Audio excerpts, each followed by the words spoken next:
Assalamualaikum warahmatullahi wabarakatuh. Akhirnya kita jumpa lagi dengan saya Titi Anggraini di YouTube channel Titi Anggraini.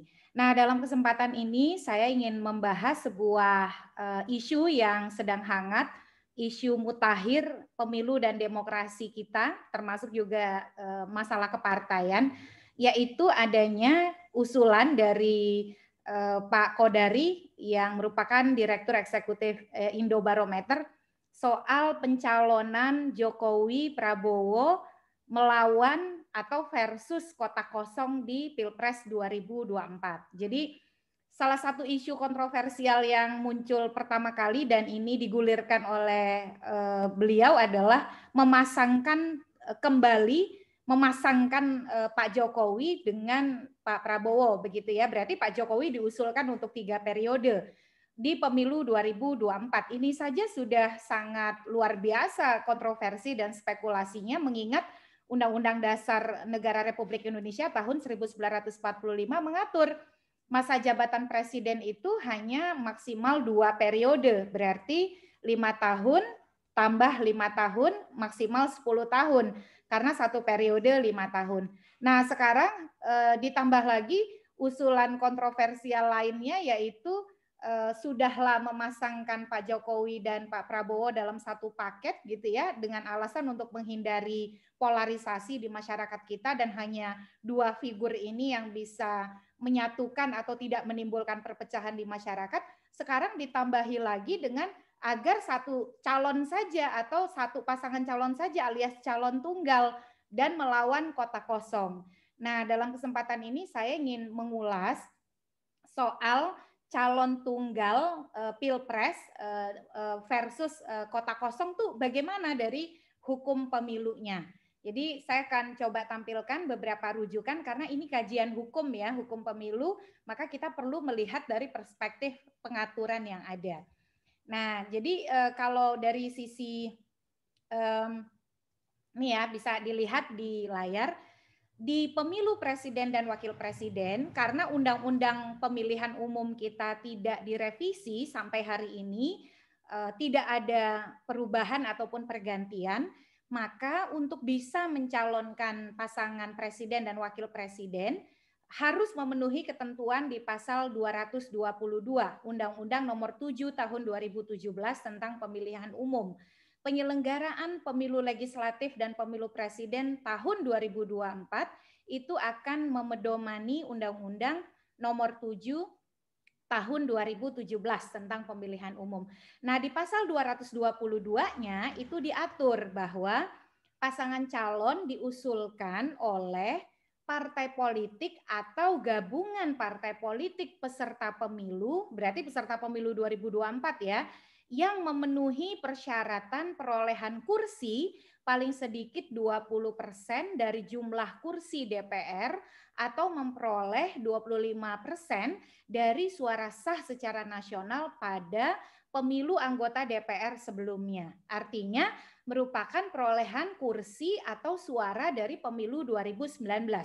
Meskipun partai politik yang merupakan peserta pemilu 2019 untuk bisa menjadi peserta pemilu 2024 itu dia harus mendaftar kembali ke Komisi Pemilihan Umum dan memenuhi persyaratan-persyaratan yang sudah diatur.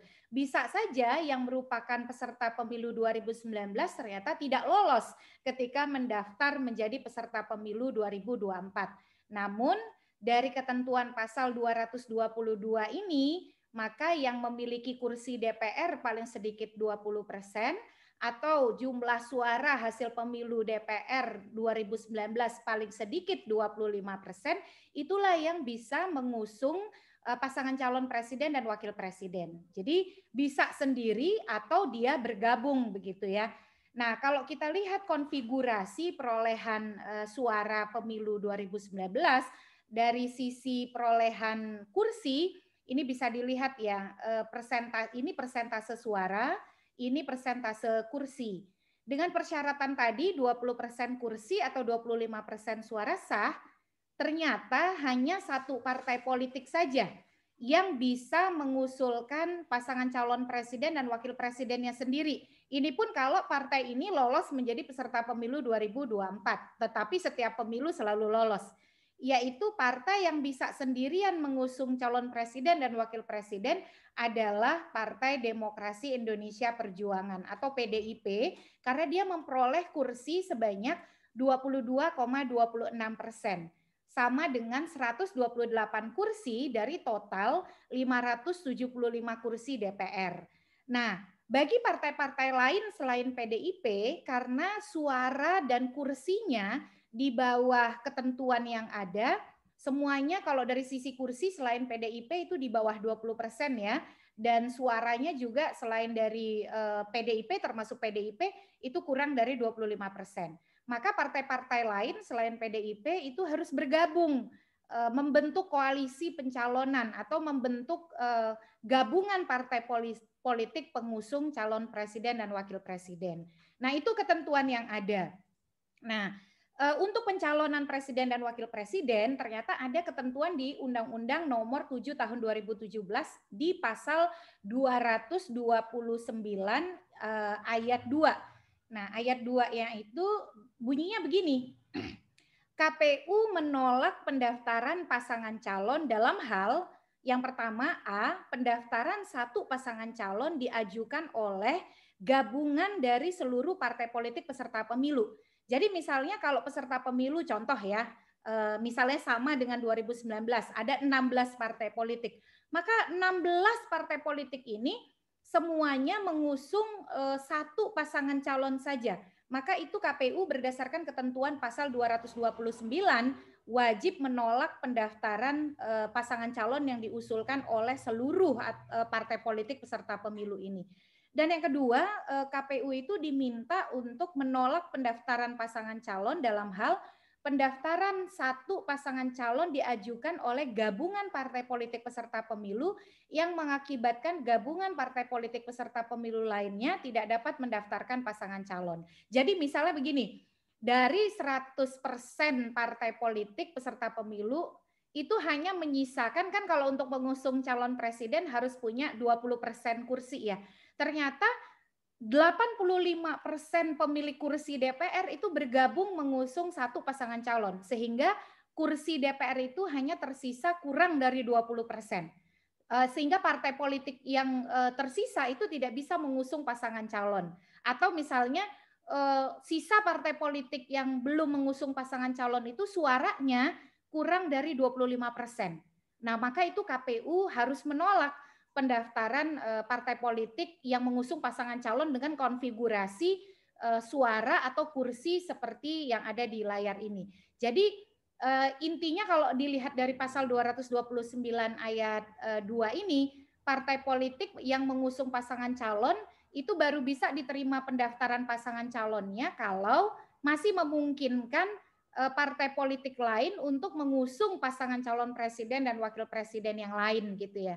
Jadi semangatnya sebenarnya Undang-Undang 7 2017 ini tidak menghendaki adanya pasangan calon tunggal atau hanya satu pasangan calon yang menjadi peserta pemilu presiden dan wakil presiden. Namun ternyata tidak berhenti di sini, ada ketentuan lain yang perlu kita simak juga di Undang-Undang 7 2017, yaitu pasal yang memungkinkan hanya satu pasangan calon menjadi peserta pemilihan gitu ya. Ini teman-teman bisa lihat sobat semua. Ini mohon maaf ini kelewatan. Jadi ada salah satu pasal yang bunyinya begini di dalam Undang-Undang Nomor 7 Tahun 2017 gitu ya. Ini saya carikan dulu.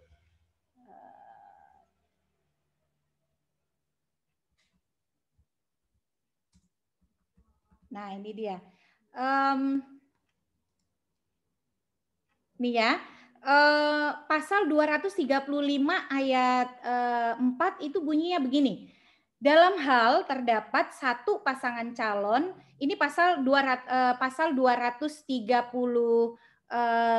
ayat 4 ya, sobat semua. Nah, ini pasal 235 ayat 4 Undang-Undang 7 2017 itu bunyinya, dalam hal hanya terdapat satu pasangan calon, KPU memperpanjang jadwal pendaftaran pasangan calon selama 2 kali 7 hari. Jadi tadi mendaftar misalnya sampai penutupan masa pendaftaran, yang mendaftar hanya 1 pasangan calon. Maka undang-undang memerintahkan KPU untuk membuka kembali pendaftaran pasangan calon presiden dan wakil presiden selama 2 kali 7 hari. Nah, yang ayat 5-nya, dalam hal partai politik atau gabungan partai politik yang memenuhi syarat mengajukan pasangan calon, tidak mengajukan bakal pasangan calon, maka partai politik bersangkutan dikenai sanksi tidak mengikuti pemilu berikutnya. Jadi pasal 235 ayat 5 ini pada intinya mengatakan kalau masih ada partai politik yang belum mengusung pasangan calon, sementara partai politik itu kalau dia bergabung, dia bisa mengusulkan pasangan calon, maka partai-partai politik itu dikenai sanksi tidak mengikuti pemilu berikutnya. Berarti kalau ini pemilu 2024, dia tidak boleh mengikuti pemilu 2029. Jadi mau tidak mau partai politik sisa itu harus mengusung pasangan calon. Disinilah potensi terjadinya kong kali kong ya, kalau bisa dikatakan ada pasal 235 ayat 5 ini. Yang pertama kalau ada partai belum mengusung calon, sementara partai-partai ini kalau dia bergabung kursinya mencapai 20% atau suaranya mencapai 25%, maka mereka bisa saja terjadi praktik transaksional. Salah satu partai itu memberikan tawaran harga tinggi untuk bisa mengusung calon gitu ya. Atau yang terjadi daripada mereka tidak bisa mengikuti pemilu 2029, maka ya sudah calon boneka saja yang mereka usung begitu. Nah, ini pasal 235 ayat 5 ini sebenarnya tujuannya bagus agar tidak ada pasangan calon tunggal, tetapi konsekuensinya malah bisa memicu terjadinya praktik mahar politik, negosiasi untuk membentuk gabungan partai politik mengusung calon atau koalisi pencalonan, tapi dengan adanya iming-iming politik transaksional. Atau yang kedua yang terjadi adalah calon boneka gitu ya, supaya pilpresnya tidak hanya 1 pasangan calon, yang sudah dibentuk saja calon boneka. Nah, di ayat 6 itu di pasal 235 ayat 6, dalam hal telah dilaksanakan perpanjangan pendaftaran sebagaimana dimaksud pada ayat 4, masih terdapat 1 pasangan calon, maka tahapan pelaksanaan pemilu tetap dilaksanakan sesuai dengan ketentuan undang-undang ini. Nah, sayangnya Undang-Undang Nomor 7 Tahun 2017 ini belum mengatur detail bagaimana kalau pemilihan presiden itu hanya 1 pasangan calon. Seperti halnya Undang-Undang Nomor 10 Tahun 2016 tentang pemilihan gubernur, bupati, wali kota yang sudah lebih detail menyebutkan bahwa nanti calon tunggalnya versus kolom kosong. Di undang-undang kita ini pengaturan soal pemilu hanya dengan 1 pasangan calon itu sebatas tadi pada pasal 229 dan pasal 235 gitu. Nah, jadi sobat semua, begitu kajian singkatnya dari perspektif hukum pemilu soal pasangan calon tunggal pemilu presiden.